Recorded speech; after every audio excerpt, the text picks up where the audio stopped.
Welcome to రక్కసిమస్తే. వేసవి కాలం మొదలైంది.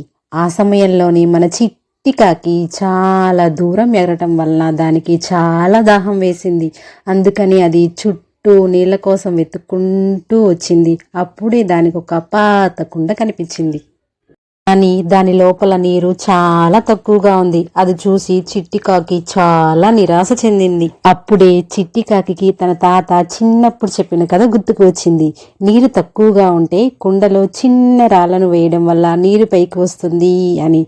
వెంటనే చిట్టి కాకి ఒక్కొక్కటిగా గులకరాలను సేకరించి కుండలో వేయడం ప్రారంభించింది. నెమ్మదిగా నీరు పైకి వచ్చింది.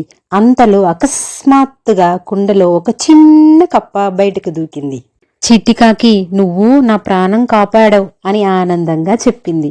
అప్పుడు చిట్టికాకి నవ్వి చల్లని నీరు తాగింది. కాని వెంటనే చిట్టికాకి ఒక ఆలోచన వచ్చింది. నాకు మాత్రమే దాహం వేయదు కదా, నాలాగా ఇంకెవ్వరూ నీళ్ల కోసం కష్టపడకూడదు అని అనుకొని చిట్టికాకి కుండలో మళ్ళీ నీరు నిండుగా నింపింది. తరువాత అక్కడికి ఒక ముస్సలి కాకి వచ్చి నీరు తాగి చిట్టి కాకిని తను చేసిన మంచి పనికి అభినందించింది.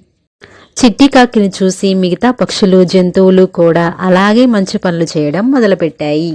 ఆ రోజు నుండి మన చిట్టి కాకి ఎల్లప్పుడూ ఇతరుల కోసం నీరు ఉంచేది. తెలివి, దయ ఉంటే మనకే కాదు ఇతరులకు కూడా మేలు జరుగుతుంది.